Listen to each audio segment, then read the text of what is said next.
Well, hello, everyone. Welcome to our final module of the week. Hello, Alan. First one in the door. Welcome. Final module of the week. Thanks for joining me on this Friday afternoon/evening, depending on where you are in the world. We'll give it a moment for everyone to trickle in and join us today. In the chat is open. Let me know how your studying's coming along. Alan, have you gotten a chance to dive into everything since I last saw you? Last with you on Tuesday. How is everything going? Hopefully it's going well. A couple of chapters so far. Awesome. Good. Very nice. And then keep in mind, we still have several weeks where we're going to continue to go back through these modules. So please continue to join us for these live modules for the next couple of weeks. We'll go back over things. Hopefully that'll help recap anything that you've gone over. And hopefully you'll be getting to some of the stuff that we've covered later on in the week. All right, Alan, I'm going to be respectful of your time. So I'm going to go ahead and dive on in. Anybody else joining us can jump in with us. Please remember, chat is open. So any questions you have, just throw them on in there. You missed a few as well. Okay, no worries. I believe in the next week or so, Alan, in your course where you go to access the live learning experience, we should be putting up the videos. So that way we recorded this week's sessions. So we'll have them again in the next week or so. You should see the video thumbnails pop up there too. So of course you can continue to attend the live sessions, but we want to make sure that you have videos of all the modules as well in case you want to watch them on demand. So whenever you have time, that'll be super helpful. So again, I checked on it this morning. We should be getting those videos in there in the next week or so for you. Okay. All right. So today is module 10 on this Friday afternoon. We're going to be diving into our last two chapters.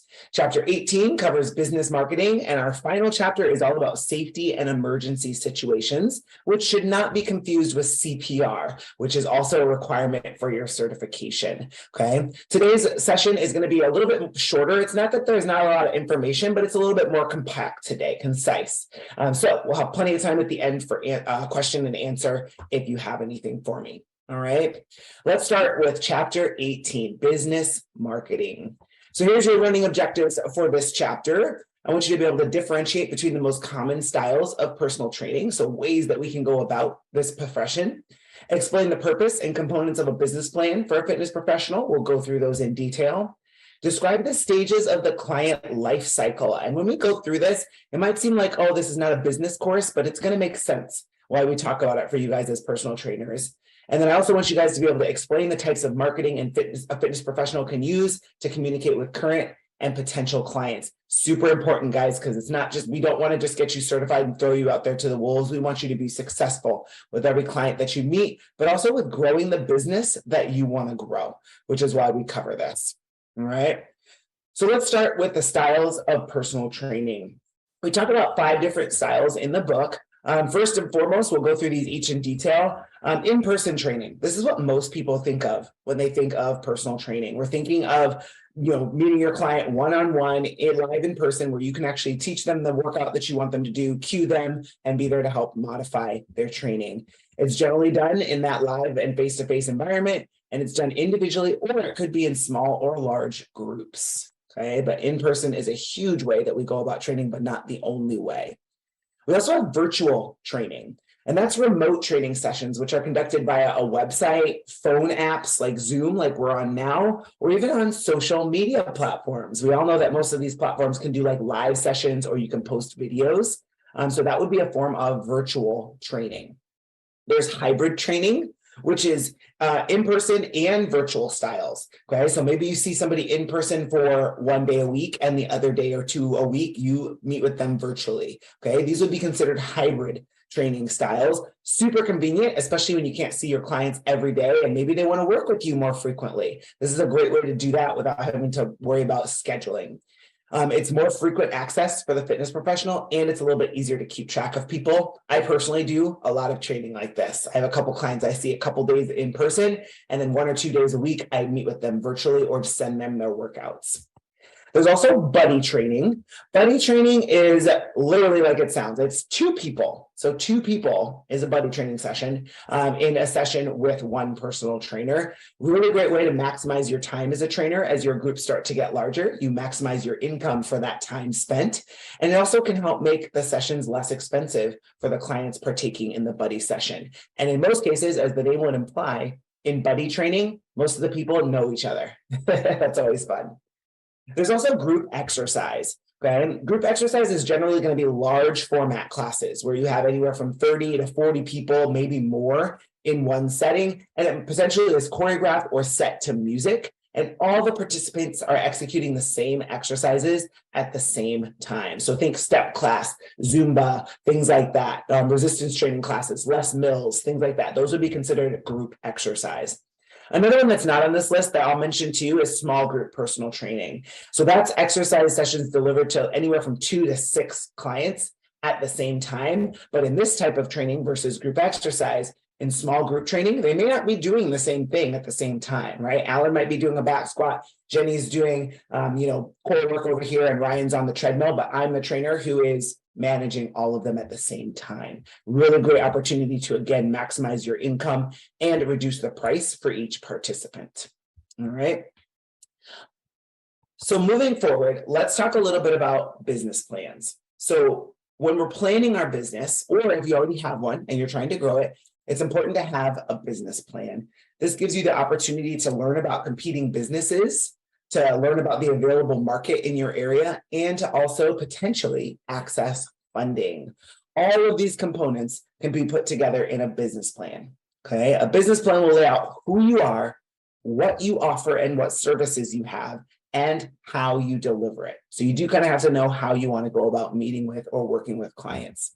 You'll also outline how your business is structured, with how and with whom you market your services, and to whom you're marketing your services. Who are you trying to get to buy your services or products in that case, and also how you intend to grow your business. Okay, some people have big growth plans, some people may not want to grow so fast, but you outline that in a business plan.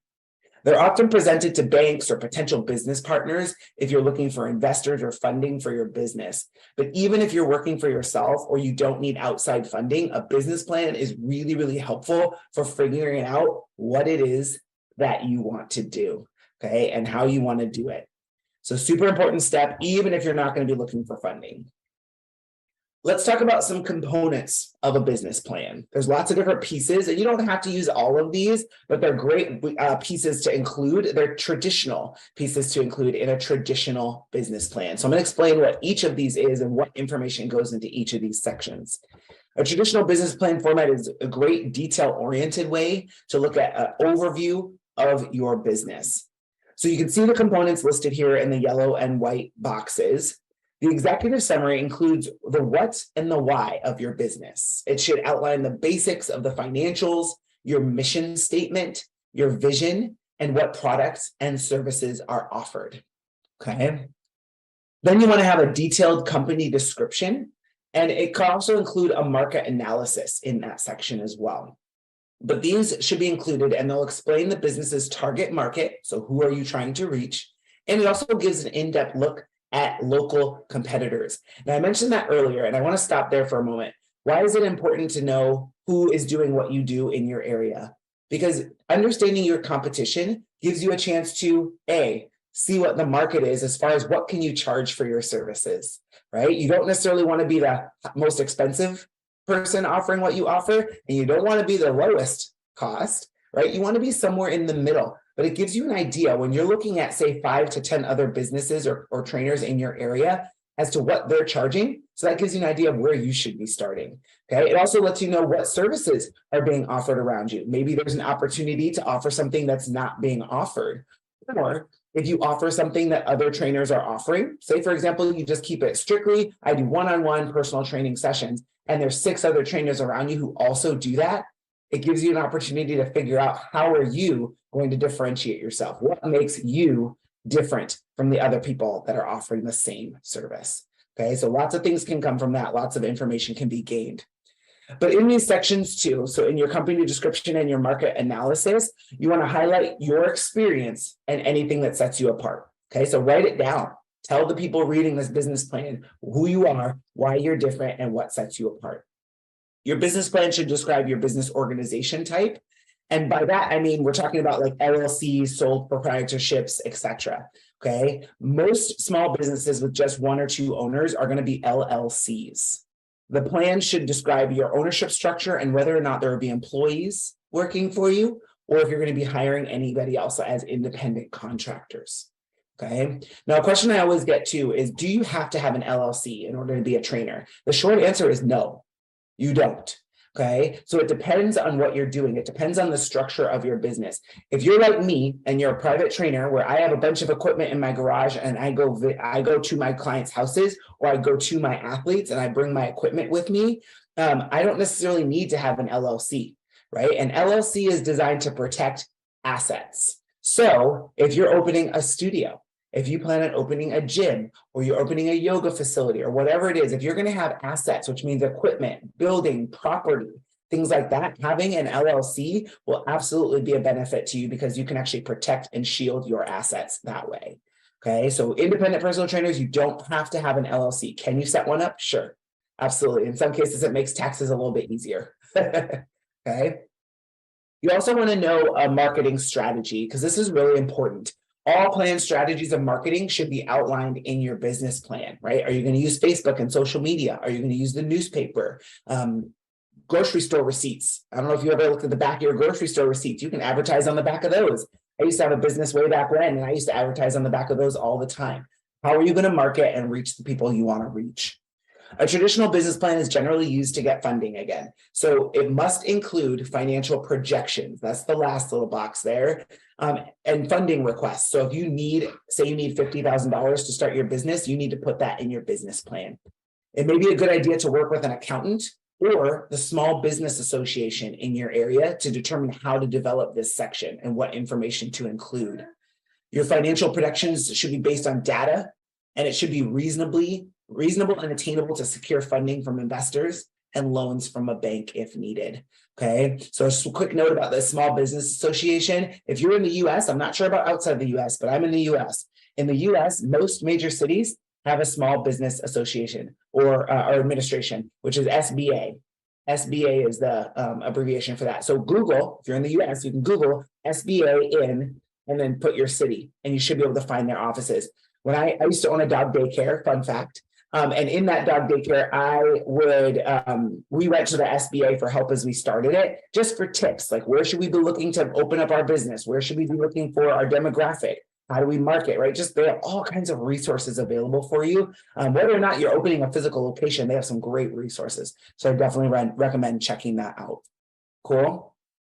So there is an example in your book, you guys, of a shorter or like just more concise business plan as well. It includes some of those elements, but not necessarily all of them. So check that out in your book too. But I just outlined the traditional, which is a larger business plan. You absolutely can do a shorter version as well.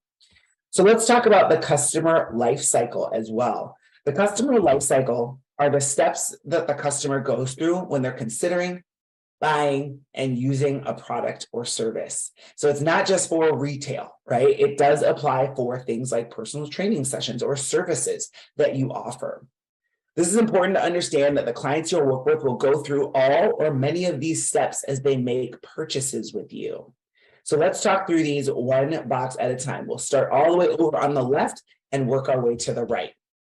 So first, customers have to be aware of you and what you offer. So this is where a little bit of shameless self-promotion comes in, right? Who are you? Don't be afraid to share your personality and who you are, your story, if you have one that you'd like to share with people. The more they connect with you, the more they're likely to engage with and connect with what you're offering or your business. Once people have seen you and are aware of you and your marketing, then you have to find a way to engage with them. So basically, you're striking up a conversation. Okay, so again, this can be on social media, it can be via email, it can be in person, lots of different ways that we can start a conversation with the people that are now aware of us. This gives you a chance to get to know them and uncover what they need so that you can let them know who you are and what you offer that can fill that need. Okay, so this is all part of the play. We have to understand these people that are coming to us and what it is that they're looking for so we can say, oh, I have something for that. Okay. You also get to share more detail in the things that you offer as a fitness professional when you're building this relationship with people. The clients will evaluate what you can provide them. So you have to tell them, this is what I provide. The client's going to say, let me think about what you offer. Does this work for me? If it fits their needs and their budget, you guys, they're going to make a purchase. Okay, so it fits their needs and budget. If you can show them, I have something that's going to meet your needs, they're probably going to purchase it from you. Once they bought something from you, they'll experience it. Okay, so in the purposes of personal training, you're actually going to deliver your product or your service to them, train them. And along the way, you build a relationship with this client. They may look different like relationships may look different based on the person and their personality, but we call this bonding in the customer life cycle. Okay.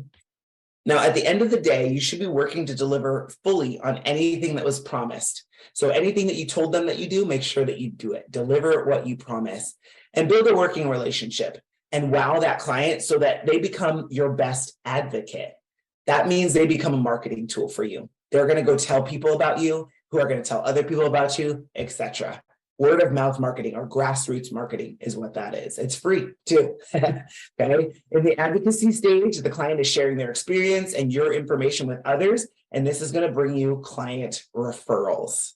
Okay. Businesses in fitness are built on referrals. I brought my friend. My friend told me that you did this, so I want to work with you. Client referrals are huge, and in most cases, they are free. Okay. So great resources here.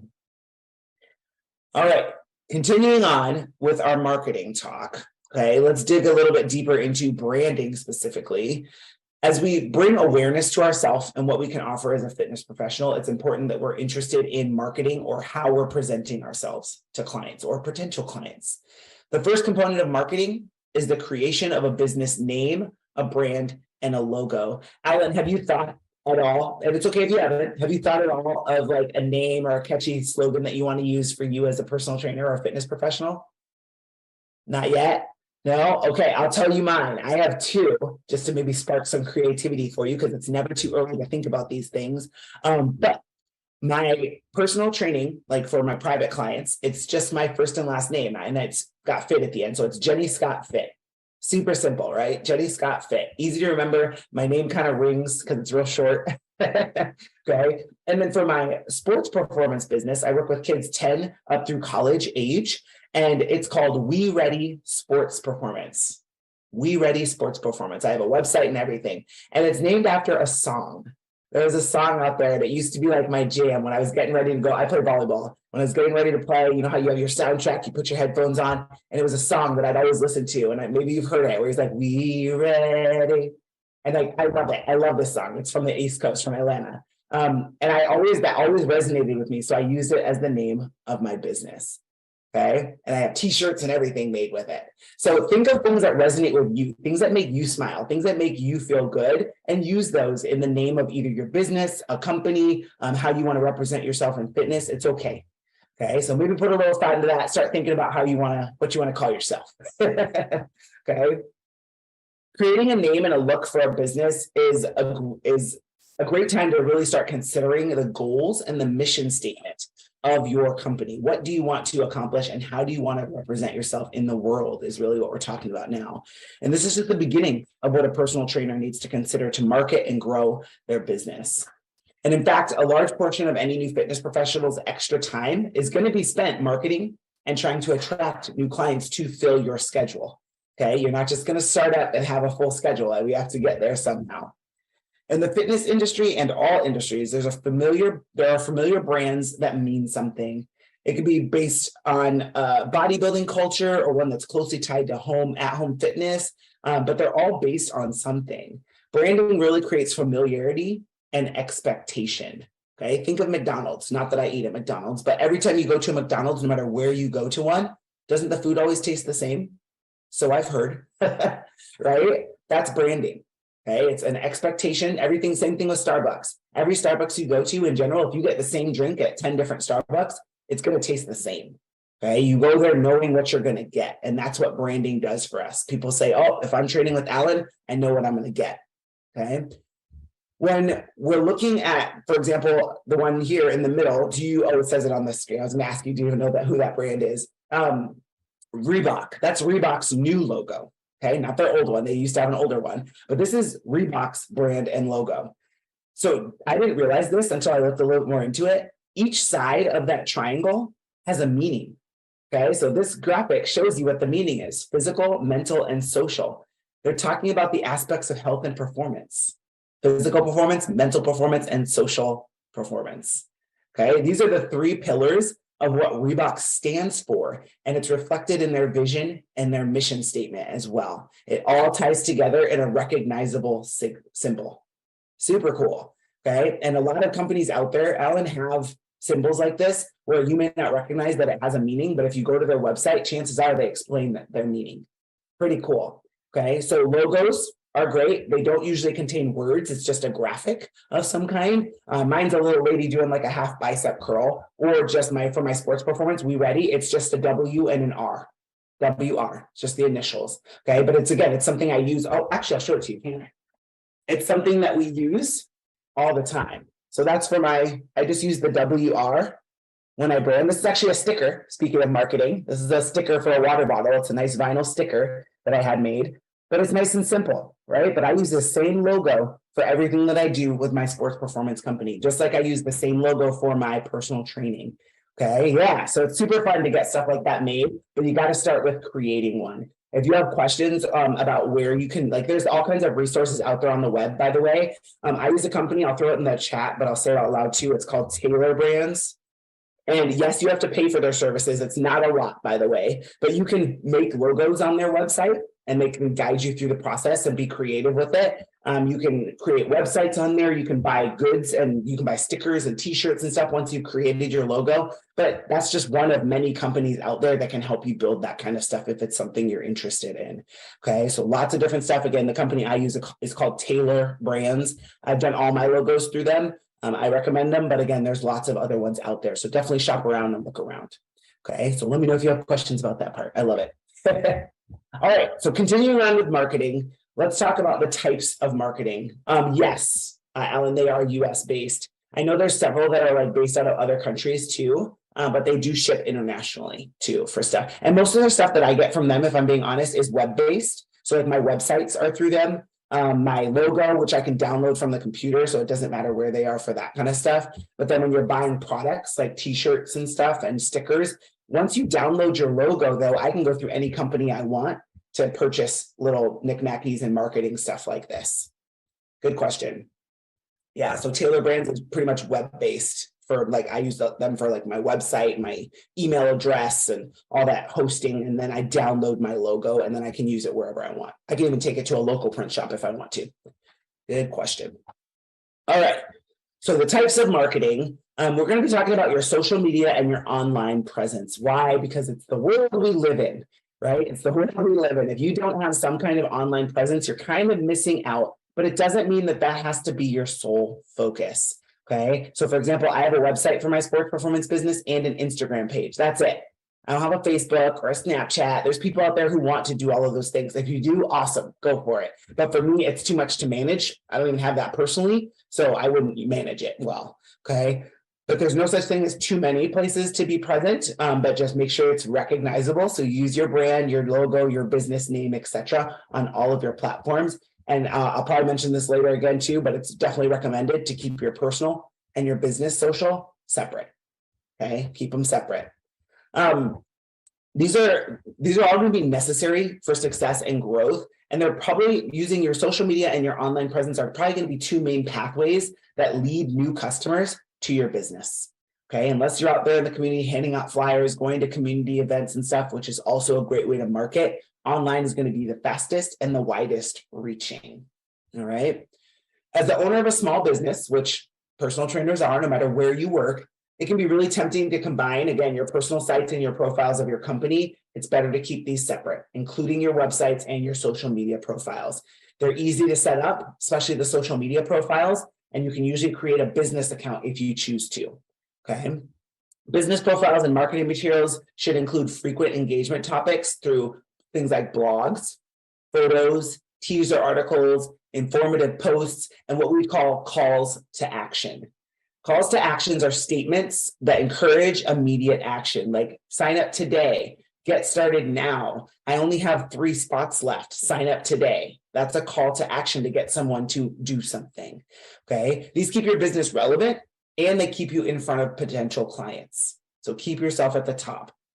When we use positive client reviews, or what we would call testimonials, with the reviewer's permission, of course, it's a great way to prove the value of your services and create inspirational and effective marketing content too. So testimonials and client stories are effective attention capturing tools, because people say, oh, look what they did. Maybe I can do that too. It's a great way to reach potential clients on social media through business websites as well. And we refer to these things, like whether it's social proof or videos or testimonials from people, we call this positive shareable marketing material. Okay, positive shareable marketing material. Well, that's the first thing you see on the list there, testimonials. We also can share social proof, which are success stories of your program working. Okay, so slightly different than a testimonial. A testimonial is like, here's what I did. I lost 50 pounds in 6 months with the help of Alan. Right? Social proof is somebody saying Alan's system, Alan's programming works, right? So they're saying that your program, your services work for them, versus talking about their story. There's email marketing, of course, which is a consistent drip of emails. We all get these, right? Check your inbox right now from Gap and Old Navy and all these different companies, right? They're constantly sending you engagement emails every couple of days. This is email marketing. So we're all very familiar with this. You can absolutely do something similar. There's relationship emails, which are literal short emails, but you're sending out information to people. You're not asking them to click here, there's a sale, or go visit this website. You're just saying, hey, here's a free tidbit of information. You're just building a relationship with someone and you're providing them value. Okay, so you have to be providing them value. Like next week, say you send out an email, my top 10 tips for surviving the holidays, and you're giving it to them for free. That's valuable information and you're not asking for anything in return. Okay, again, it keeps you in front of your clients. It keeps you relevant to them. So when they say, I need a personal trainer, they're going to think of the person who's been giving them free advice all this time. Okay, that's how those work. There's promotional emails. So these kind of emails are communications that present an offer or promotion specifically. So these ones are going to be different. Hey, I've got a sale going on. It's only through Black Friday, right? That's a promotion. That's a promotional email announcing that.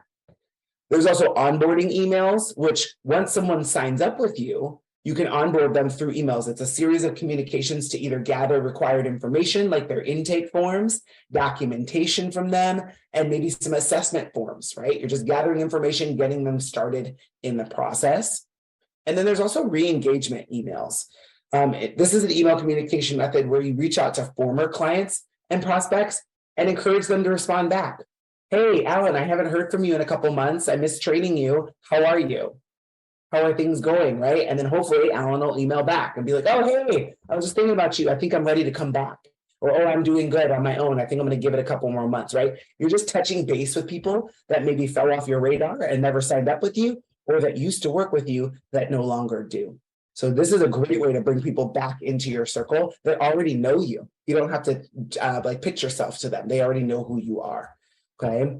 The last bullet point here is collaborating with influential people. This could be a lot of different people in your community, and you're basically building a network. Okay. Introduce yourself and your brand in non-traditional marketing ways to other people, whether or not they offer fitness services. Okay. So we're talking about hairstylists, chiropractors, physical therapists, nutritionists, teachers, your HOA, the community center, right? The city hall. There's all kinds of places that you can go network and get to know people there. You take their card and information, you share yours with them. And when they come across somebody who's in need of someone, guess who they're going to refer to? You. Just like you can do the same thing. Oh yeah, I met a hairstylist. You're looking for somebody? Here's their information. It works both ways.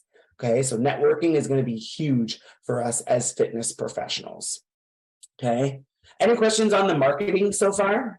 I may have missed that. Oh, strategic emails. Yeah, sorry. Strategic emails. I skipped that one. My bad. Strategic emails are going to be emails that have a strategy. So if somebody has contacted you and reached out for information, strategic emails are used to help kind of draw them in, right? You give them a little bit of useful information, kind of like in your relationship email, but you're encouraging a reply. Okay, either a reply or, hey, follow this link, and then you can track them that way. You can measure whether or not they're engaged with you or how close they are to purchasing something. Because think about this, or think of the last time you got an email. Maybe it was from, I don't know, a retail store. that you've shopped online with, right? And they always send you emails, but one email says, hey, follow this link and, enter to win, or here's a free blog, but follow this link. And you have to click on a link and then go to another website. Guess what? They track that and they can tell who opened it, how long they spent in that link, and what happened next. Did they buy something? Did they close it? Right? They can track all of that information. So when you send out a strategic email, you are sending out the same thing. Send them something free, encourage them to do something, and then measure whether or not they do it. Because if you click on that link to go read that blog, that tells that company who sent that email, oh, Alan's interested. And then what happens next? In the next couple of days, now you get a couple more emails, more than usual, right? Have you ever had that happen, Alan? Has that ever happened to you? You click on a link, whether by accident or not, or you open an email, they can track that. And then you're like, oh, shoot, I didn't need to open that. And now you have 10 emails from the same company because they said, oh, they opened it. Send them more. They're engaged. Okay. So that's a good question. That's a strategic email. But it measures whether or not somebody's engaged with you, because most people, what we do is we go through our inbox and just delete stuff. I do that all the time. Just delete. But if you click on it and open it, let alone follow a link, that means you're somewhat interested. And they might have you in that sales funnel. Good question. Any other questions on the types of marketing at all? And these are all covered in your book, by the way. But there's lots of different types of email if you choose to communicate with clients that way. It's a great way to do it and to communicate with a bunch of people at once. Same thing with social media, Facebook, your website. It's a great way to get a lot of information out to a lot of different people without having to go one at a time. Okay. All right. So let's go through, to finish out this chapter, some best practices, some personal training best practices. Now, these might seem like no-brainers, but we're going to go through them anyway, okay? Be organized, okay? When you're with client workouts, paperwork, in the way you conduct your business, and in how you communicate, be organized, okay? So this is why it's important to know what you do and how you do it. But then everybody organizes slightly different, right? You might not have a filing cabinet or, a big file on your computer if you're a tech savvy kind of person, but whatever works for you, make sure you stay organized and you're storing your information especially from clients, in a safe place. Okay. So that means like when a client fills out their intake form and it has their address and their phone number and maybe their contact information on it, don't leave it out on your desk at home so everybody in the world can see it when they walk by, right? Maybe at least in a folder, put it somewhere safe, and keep that information all safe, okay? Use an organizing tool or a scheduling tool. This can be really, really important. It can help you not only plan your business-related tasks, but keep up with your client sessions. So you could be old school and just use your phone, right? The calendar in your phone. Or I like to have a physical calendar out that I use and it's color-coded. Or you have a scheduling program, right? There's tons of software or apps for that. Whatever you choose, use it and keep up with it. We want to make sure that you're tracking your client results as well, period. If you aren't tracking or measuring things, you are guessing. And tracking your client's results makes it clear if someone is actually seeing results. It's very easy to show them and to show you, is what I'm doing working for this person, okay? It also serves to motivate a lot of people, and it lets you know that what you're doing with your clients is indeed working, okay? Because if it's not working, you might need to make some changes. Be on time. This is a big pet peeve of mine. Be on time. We all have busy lives and we shouldn't be leaving people hanging. And when clients show up, they're there for that time, right? And make sure that you're showing up for that time as well.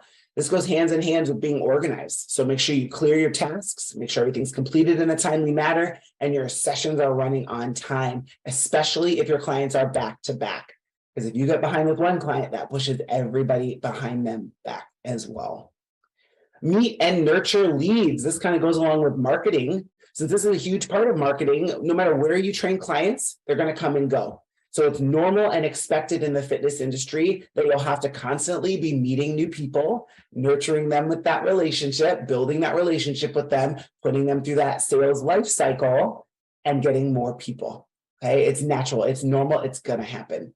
We have to expect that no matter how long you've been training. But if you want to consistently grow your business, you have to constantly be meeting new people.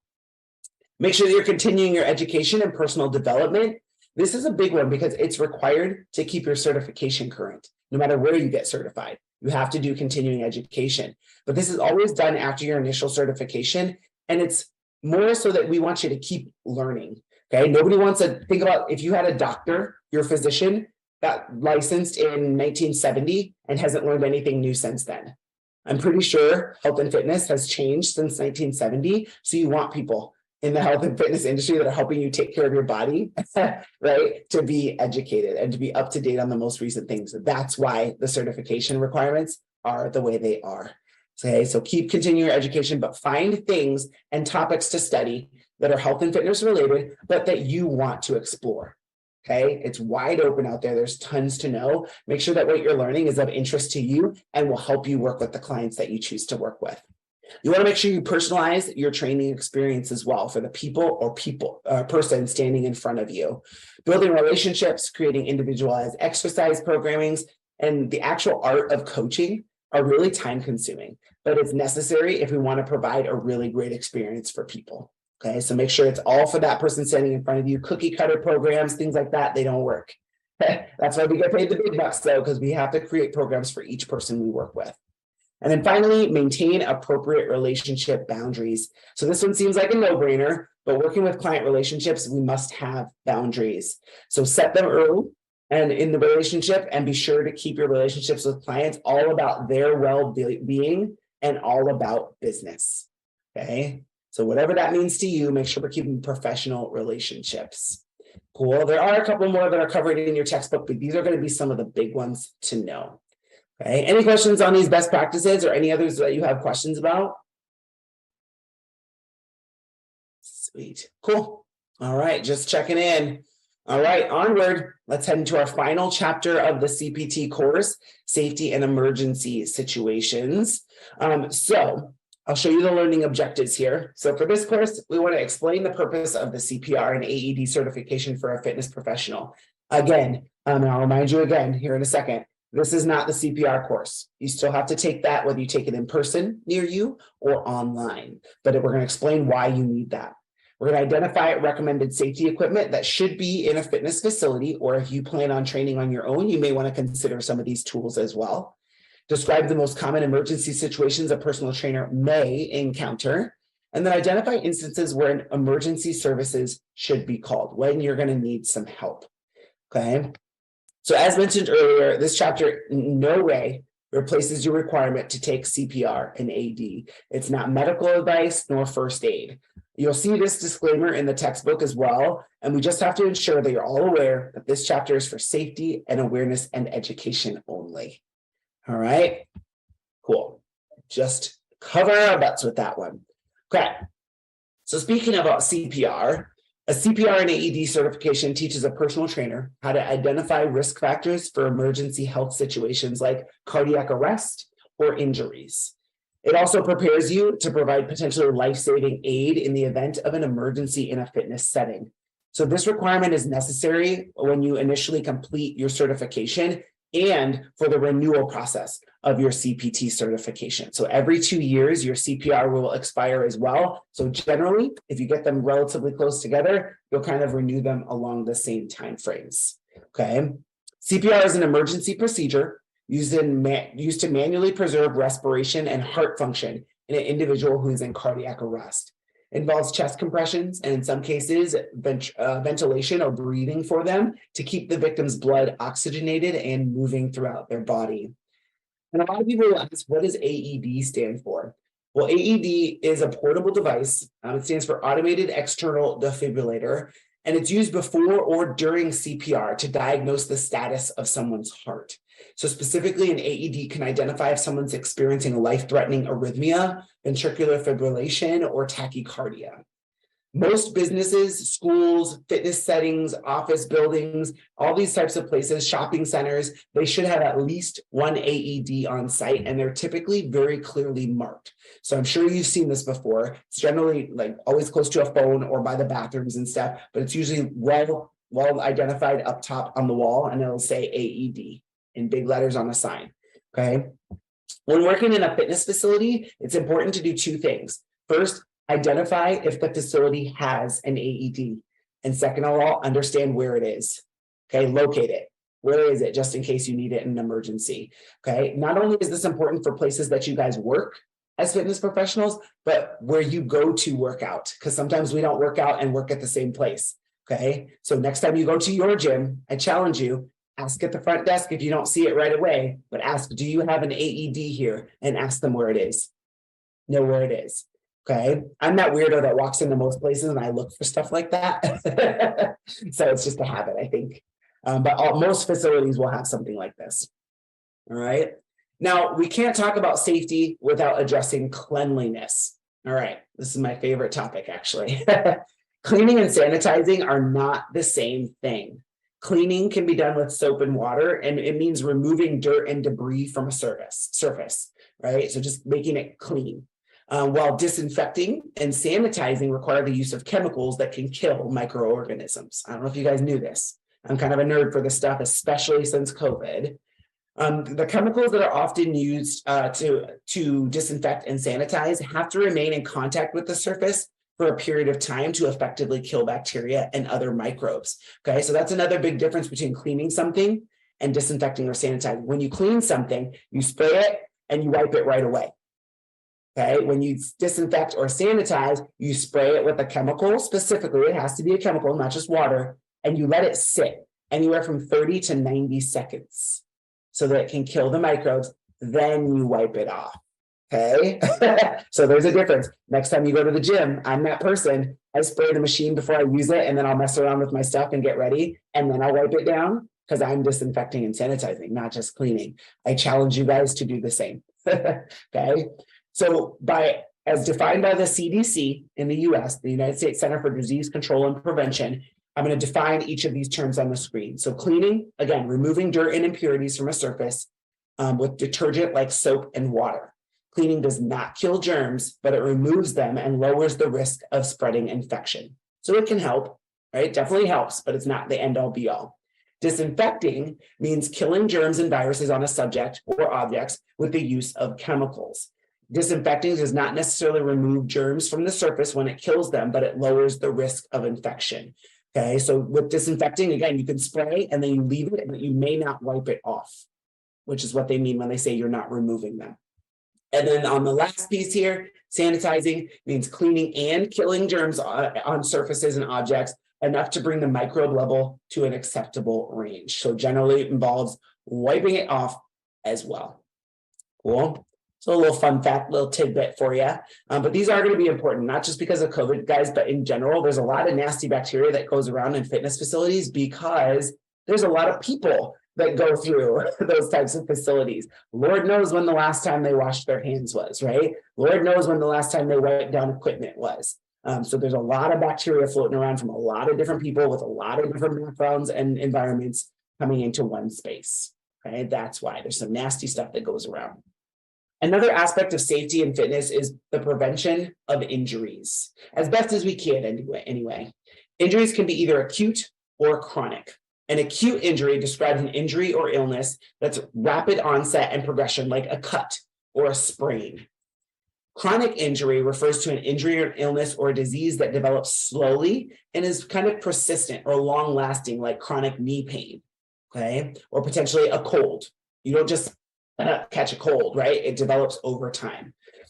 Some ways that we can avoid injuries or prevent injuries, you see them right here on your screen. Always ensure that people are warming up properly before exercise.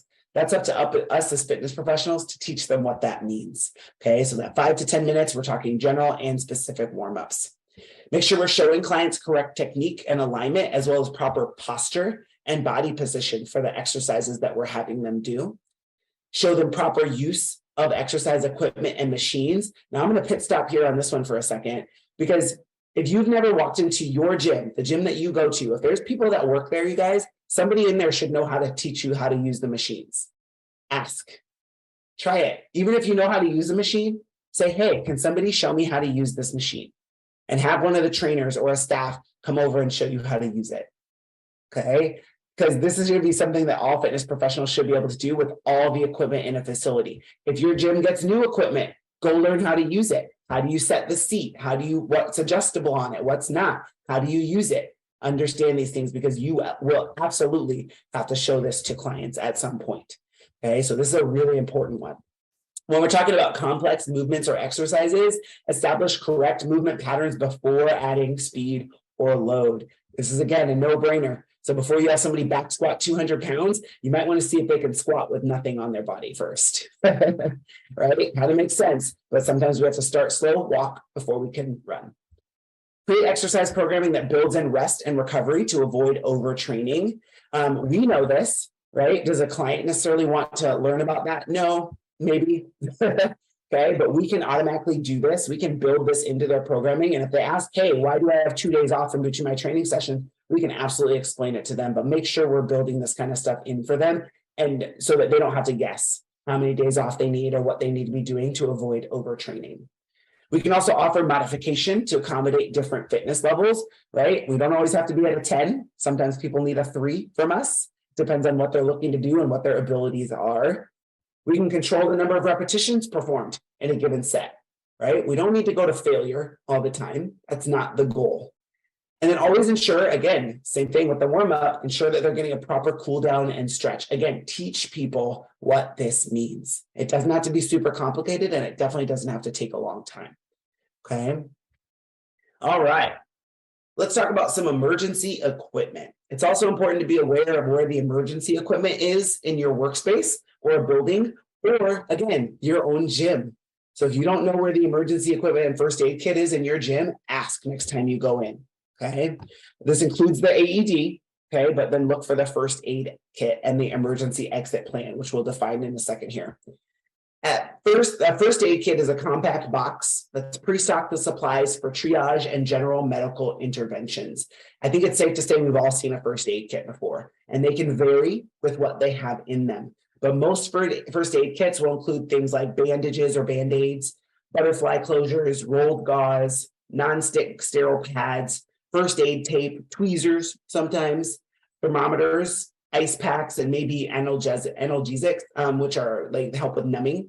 Okay, most of them will include just basic stuff like this, some clothespins, a mask, things like that. Some commercial first aid kits, so those really, really big ones in some facilities may also have like antacids, burn cream, latex gloves, a CPR mask, a splint, eye patches, eye wash, all kinds of other things in them too. The last 4 places I've worked at and work out at have those giant first aid kits. So if you latch on the side, it opens like a door. They have tons of stuff in there. In most cases, you guys, they'll let you look in there because it's always a good idea to know what's in there. Okay, sometimes they even have like biofreeze packets in there. So all kinds of stuff in those. So make sure you understand where the first aid kit is, especially in a place that you're working, because you might need to use it, and places that you frequent, because again, you might need to use it. When we talk about an emergency exit plan, that should be determined ahead of time, and it basically identifies how to evacuate a building or a space in case of emergency. Okay, it's a visual, so it's usually a big poster or something on the wall. You've probably seen these before in lots of different places like office buildings, shopping centers, by the bathrooms, etc. But it basically is a map of the facility that you're in. Okay, it includes a drawn floor plan of where you are. It clearly labels all doors, stairwells, and elevators on that floor plan. It identifies where you are. It says you are here. It should say you are here on there, so you can identify where you are. It clearly identifies exit routes from where you are, and it also identifies where to go in case the elevators are not working, meaning don't take the elevator if there's a fire, right? Take the stairs. You might also see places where you should meet once you leave the building, or where to go, which direction to go. So a good place to think of this, if you don't remember seeing one of these ever before, guys, the last time you stayed in a hotel, what's on the back side of the door? The part that's facing into your room. It's an emergency exit plan. Okay, every hotel that I've ever stayed in has that on the back side of the door underneath the peephole, so you know exactly where you are and how to get out. Okay, so if you plan on having your own facility, these are types of things that you have to take care of, right? But if you're working somewhere else, these should already be taken care of, but you should just be aware of them. Cool? All right, last couple slides here, and then we'll leave it open for some questions. There are situations that can occur in a fitness setting that may require your assistance. So this list here is by no means all-inclusive, but some of the most common issues are listed here. So things like blisters, if someone faints, hypoglycemia, which is low blood sugar. Okay, this can happen to somebody who has diabetes or someone who doesn't, right? Maybe it's someone who hasn't consumed food in a couple hours and they're working out really hard. That can cause hypoglycemia. Okay, it usually they might get dizzy, be weak, have blurred vision, really hungry, cool, moist skin. Those are some of the symptoms of hypoglycemia, but you can help that person. Okay, usually just by giving them some kind of sugar source or carbohydrate will help. People who have the flu or a fever, okay, sometimes they might have swollen glands or a high body temperature. And anymore with COVID, I feel like there's thermometers everywhere that you can use to test someone's temperature. Heat cramps are painful involuntary contractions of a muscle. And this can come from overuse and their body's just overheating, dehydration, which can impact their body temperature, or if they're in an environment that's excessively warm and they're sweating a lot. Okay, so like a busy group fitness room or a heated yoga studio, they can get heat cramps or even heat exhaustion. Okay, it's a progression from heat cramps. We also see heat stroke in some cases. It's a really serious heat-related condition where the body is unable to regulate its temperature, and that can happen. Lacerations or cuts and abrasions, those happen all the time, right? I cut myself, not all the time, but I cut myself every now and again at the gym, catching your hand on something, scraping yourself. That's why there's Band-Aids. Okay, but we can absolutely help people with that. Contusions are frequent and also shock. So contusions are bruises, basically. Okay, so maybe you bump into the edge of a bench or something, and you bruise your leg, or you drop a dumbbell on your foot. And it doesn't break anything, but it might bruise a little bit. Okay, those are pretty common, but ice is recommended for that. And then shock is an acute medical condition brought on by a sudden drop of blood flow and blood pressure throughout your body. Okay. I will tell you, after 13 years of being a fitness professional, I've only dealt with like cuts and scrapes and maybe some bruises every now and again, but most of these are pretty rare, but these will be the most common things that you'll see. Okay. When we're talking about people who might have a fracture, a dislocation, or a sprain, or a strain, which I've actually seen a lot as an athletic coach and a strength and conditioning coach, these people might require professional medical attention, okay, depending on the severity. But if a client can't get medical care until later or at a later date, we can use this acronym right here to help us understand what to do with them. RICE is the acronym. It stands for rest, ice, compression, and elevation. So all of these should be pretty self-explanatory. That means rest, stop doing what you're doing, go sit down. Right? Ice, apply ice, which can help with inflammation and swelling. Compression also helps prevent inflammation and swelling. And then elevation, same thing, helps with inflammation and swelling in a body part and helps drain fluid from the body region that's affected. Okay. We want to make sure that we're doing first aid treatment on our conditions and treat them as if they were a fracture in all cases. So if you're not sure if somebody has a sprain, a strain, a fracture, and there's nobody there that can help you determine that, like an athletic trainer or a medical professional, treat it as if it was a fracture, okay, which means to stabilize whatever the issue is, okay, stabilize it, or at least have them stay still until someone can come help, okay? All right. Final slide for this Friday. We want to make sure that you know when you should call for assistance in an emergency situation. So we'll just talk through this list real quick. But if you come across any of these things, call 911, call for help. Okay. So chest pain, especially chest pain that lasts for more than a few minutes. Loss of consciousness for any reason, no matter how short it is, any reason. Shortness of breath, especially when it's abrupt. Okay, meaning it just happened like all of a sudden. It's not like they were running and then they lost their breath. If it happens abruptly, call for help.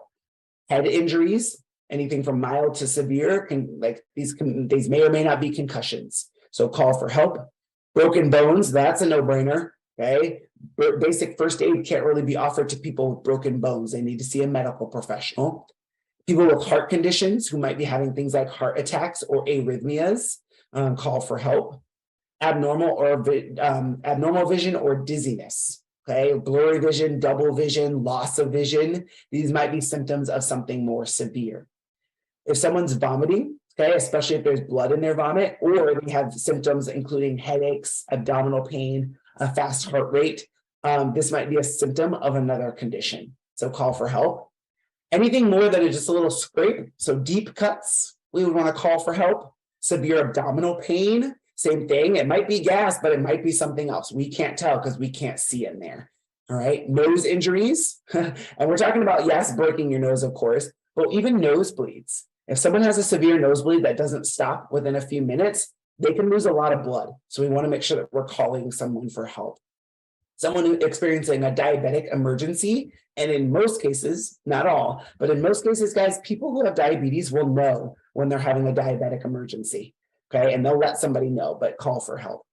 Stroke, same thing. Stroke can occur when blood flow to the brain is cut off. That's kind of important. Call for help.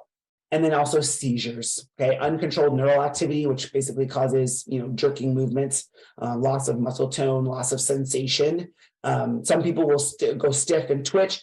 In some cases, you guys, seizures don't always look the same, okay? But basically, if they are having uncontrollable movements, we would consider that a seizure, and we would call for help. Again, as someone who's been in this industry for about 13 years, I have not had to experience any of these. Thank goodness. Thank goodness. Okay, these are going to be far less common, but if you do encounter them, make sure you're calling for help. Okay. So we did cover quite a bit in those last couple slides there. We have about 4 minutes left. Did you have any other questions I can answer, whether it's about this material or anything that's coming up for you right now, Alan? I'm glad that you were able to get into your first couple chapters too. It's awesome. Yeah, quick question about the sessions. Are they the same each week? Good question. Yes. Yes. So we will repeat starting back at module 1 on Monday, and then work our way all the way through module 10. I will point out, though, that next Thursday is a holiday in the US. So there will be no sessions on Thursday, but I believe there are sessions going on the other days. Do you really recommend to retake any? Yes. So Alan, as you're moving through your chapters, we went through chapters 1 through 4 on Monday. So say you're 4 chapters in and you start chapter 5 and 6 and you want to come back next week, that would be on Tuesday, would be the modules. And this shows up in your website too. It gives you the map of what modules and what chapters we're covering each day. As you get through the chapters, come on back. Come on back to the live sessions, ask questions, re-listen to the material. Because guess what? The way the human brain works is through repetition. Okay, so sometimes seeing it again or hearing us explain it again might help it sink in, or it might pop up questions that you had about it. Like, how do I use this? I don't understand this. Okay, so I strongly recommend, if you're around and able to attend those live sessions again, absolutely. And then again, in the next week or so, we'll be getting the videos of all 10 modules up into your website. They'll be clear as day right there, little thumbnails, and you can rewatch the sessions as needed too. So you can get any information that you think you want to go back over. Cool. But that's why we're doing it this way for the 12 weeks. So that way you can come back as many times as you want. You can come every now and then if you want. You can watch the on demand, but we're here to help you. And we love this live interaction so that we can help make sure that you guys have your questions answered. It's a little bit simpler that way. Cool. Good. Glad you're loving it so far. That's awesome. Very cool. Well, that wraps up our last module for this week. Again, we'll be restarting back on module 1 with Mr. Alex on Monday. So Alan, I hope we'll see you next week. Alex should be out next week, but I'll be back the following week, right back with you guys to go through more of these live sessions. So it's been great. I hope you have a wonderful week, and thank you too, Alan. I'll see you soon.